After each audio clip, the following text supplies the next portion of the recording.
Waalaikumsalam warahmatullahi wabarakatuh. Alhamdulillahirabbil alamin. Wassalatu wassalamu ala sayyidina anbiya'i wal mursalin wa ala alihi wa sahbihi ajma'in amma ba'du. Allah ta'ala bi kitabil karim. A'udzu billahi minasyaitonir rajim. Bismillahirrahmanirrahim. Wa may yuhajjir fi sabilillahi yajid fil ardi ghuraman katsiran sa'atan. Yang saya hormati bapak-bapak semuanya yang terhormat ini, sebelumnya minal aidin wal faizin, mohon lahir batin ini dalam suasana halal bihalal gitu. Yang terhormat Bapak Didik senior kita semua, berkah buat panjenengan semua. Pak Didik merantau di sini, ada mudik gratis, betul nggak Pak? Betul. Ini keberkahan. Setiap orang yang diutus oleh Allah di suatu tempat menjadi khalifah itu bukan kebetulan. Semuanya pasti sudah ada aturan mainnya. Ya. Yang saya hormati Mas Farhan, saya kenal Mas Farhan. Alhamdulillah Allah takdirkan saya ke Banjarnegara. Sumur-sumur saya masuk dari ekstrim, paling ekstrim itu tempatnya beliau ini. Rumit Pak jalannya Pak, saya itu ke Papua, ke Manado itu rumit, lebih rumit dan punya dia. Adikun, Asdoyo, rencanakan semua ya. Alhamdulillah wa syukurillah. Mudik gratis Bu, sebenarnya nggak mudah. Sebenarnya rumit setiap tahun kerumitannya pasti tambah. Dan ini perdana Mas Tarkan gitu. Tahun depan pasti kerumitannya itu naik berapa persen? Akan menaik karena Pak situasi dan kondisinya berbeda. Kita menangani mudik gratis itu sejak tahun 2000. Dengan Pak Didik dari bis yang paling jelek Pak, dari bis dulu Mayasari Bakti, ada bis PPD, sampai kita bikin MOU, tidak ada iklan nggak apa-apa, yang penting bisnya bagus-bagus. Alhamdulillah sampai sekarang bisnya bagus-bagus. Nah kebetulan Allah mentakdirkan Pak Didik hijrah ke Bandung. Nah saya tanya kepada Bapak Ibu semua, Bapak Ibu itu jadi muhajir, jadi perantau itu senang apa enggak Pak? Senang? Rindu ya?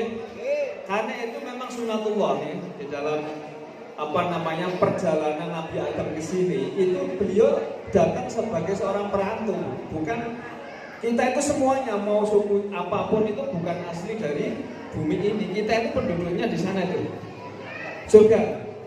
Di surga itu adalah kampung halaman kita, pulang kita ya ke sana, betul nggak? Perjalanan alam rohani kita kan ada melalui 7, ada namanya alam roh. Alam roh itu letaknya di sini Bu. Ketika Nabi Adam lahir di bumi, roh dan keturunannya itu ada di sini. Makanannya itu adalah nafas. Seandainya Nabi Adam itu ditakdirkan meninggal, anak turunnya nggak ada, habis. Karena nafasnya tidak ada, ya kan? Fase kedua, alam roh yang kedua itu di alam apa ini? Bapak Ibu kumpul lahirlah di sini. Jadi keturunan yang ada di sini pindahlah ke sini. Makanan adalah darah kotornya ibu.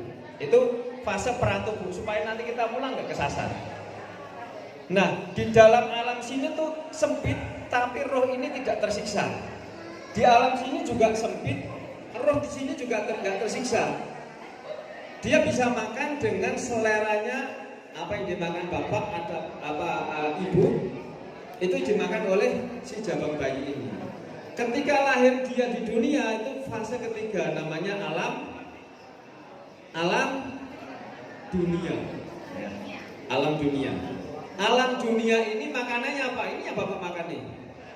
Ini yang bapak makan menjadi nafsu hewani, apa menjadi nafsu ma'inah, nafsu yang baik, nafsu yang sudah disortir menjadi nafsu yang bagus kan. Nah, setelah 3 ini kita melalui 1 lagi, yaitu alam barzakh. Bapak mati itu sebenarnya mati apa pindah alam? Kau tahu Pak? Kalau Bapak itu memahami Bapak Berarti Bapak memahami bahwa al-mautun babur rahmah. Mati itu adalah pintunya rahmah. Kalau Bapak Ibu sudah tahu itu, jangan merasa takut dengan mati. Betul nggak? Betul. Gimana caranya? Pasti ada ilmunya. Ya, al-mautu babur rahmah. Mati adalah pintu rahmat ketemu Allah, pintu ketemu Nabi Allah, ketemu wali Allah, ketemu leluhur kita semuanya. Itu namanya al-mautu babur rahmah, yang sudah memahami hakikat kematian. Makanannya apa, Bu? Di alam barzah. Bu, makanannya apa, Bu? Yang selfie harus kan? Sebentar lagi kita kan tidak alam, Bu. Ya, siapa tahu siapa dulu. Tapi itu harus dipahami sejak sekarang supaya Ibu tidak menyesal, Bapak tidak menyesal. Kalau sampai salah langkah Ibu di sana, tidak punya alamat, tidak punya teman, hidup di alam barzah sendirian, sampai susah. Disinilah manfaatnya kita berkumpul, berbagi ilmu, berbagi cara supaya umur yang tinggal sedikit ini menjadi barokah. Ya, salah satu oleh-oleh biasanya. Bapak Ibu kepengen nggak setiap hari mempunyai sholat yang nilainya 12.000 rakaat? Mau, Bu? Bapak nggak mau? Mau Pak, nggak mau Pak? Saya curiga ini kalau nggak mau. Islam bukan? Bu, Pak, kalau kita dekat dengan wali Allah, pasti ada rahasia-rahasia yang akan dibuka oleh beliau.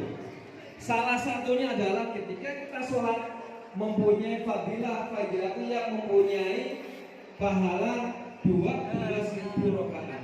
Apa sholatnya? Tidak tengah malam, enggak. Tidak sepertiga malam, tidak. Tidak jam 12 malam, tidak. Itu sholatnya adalah selepas sholat maghrib, namanya sholat awabin. Sholat awabin itu sholat sunnah bagian 2 rakaat salam, 2 rakaat salam, 2 rakaat salam. Jadi 6 salam. Umur Ibu itu sebentar, Bapak sebentar. Tetapi kalau Bapak Ibu melakukan ini, umur sebentar itu menjadi umur yang barokah. Umur yang bisa mencapai miliaran tahun. Mantap PJP. Nah, dinaikkan lagi daripada 12.000 rakaat itu bisa menjadi 12.000 tahun ini, bukan 12.000 rakaat lagi. Yang penting niatnya beda. Kalau yang tadi niatnya sholli ba'diyah maghrib sunatan lillahi ta'ala. Kalau yang ini diniatkan rakaat pertama adalah ba'diyah, rakaat kedua salam, terus sholat lagi, niatkan sholat tobat 2 rakaat, sholat hajat 2 rakaat. Nah, itu fadilahnya seperti 12.000 tahun. Bukan rakaat lagi, naik lagi. Itu butuhnya Ibu, Bapak semuanya belajar dengan kitabnya para wali. Nah, ada sebuah kitab namanya Ma'ariful Hidayah, diterangkan oleh Syekh Ali Asy-Syakrani bahwa ada seorang syekh besar namanya Syekh Muhammad Al-Bajali mimpi bertemu dengan Rasulullah. Di sana beliau dalam mimpi itu bertanya pada Rasulullah, "Ya Rasulullah, amal apa yang paling mulia? Amal apa yang paling tinggi?" Rasulullah menghentikan bahwa ketika engkau di hadapan seorang wali dengan rasa cinta, dengan rasa mahabbah, itu lebih mulia daripada orang yang beribadah sampai terpotong-potong tangannya. Orang yang karena Pak, ketinggian wali itu di sisi Allah itu seperti di bawah Nabi, itu kekasih yang tertinggi. Ya, ada satu makalah lagi, Bu. Ketika kita di hadapan wali dan wali itu suka dengan kita, dan wali itu setiap detik itu hatinya dilihat oleh Allah. Nama kita ada di wali itu lebih tinggi derajatnya daripada orang biasa ibadah selama seumur hidup. Makanya, Bu, giatkan ziarah. Giatkan ziarah baik orang yang sudah wafat maupun yang masih sugeng. Ya. Ngaji ini ya tergantung Bu, tergantung yang tertarik dan tergantung yang tidak tertarik. Karena ilmu itu ada frekuensinya. Tidak semua yang hadir di sini itu masuk dalam kotak. Tergantung apa? Frekuensi. Kalau yang tidak ada frekuensi tidak bakal tertarik masuk di sini, hilang lagi. Nah, itu salah satu ilmu. Alam tadi adalah alam bari, adalah alam yang keempat. Satu alam lagi namanya Yaumul Adil. Jadi sebelum kita masuk di alam Yaumul Qiyamah, amal kita dihisab. Bapak kalau punya salah dengan orang, dihisab di situ. Bapak nonjok orang, dihisab di situ. Bapak punya utang orang, dihisab di situ. Bapak punya salah sama orang, dihisab itu. Ini namanya alam hisaban, Yaumul Adil. Itu yang keenam, kelima itu. Setelah proses daripada penghisaban ini selesai, masuklah di alam Yaumul Qiyamah. Ini barisan mukminin, ini barisan musyrikin, ini semuanya ada sendiri-sendiri. Di situ benderanya Rasulullah.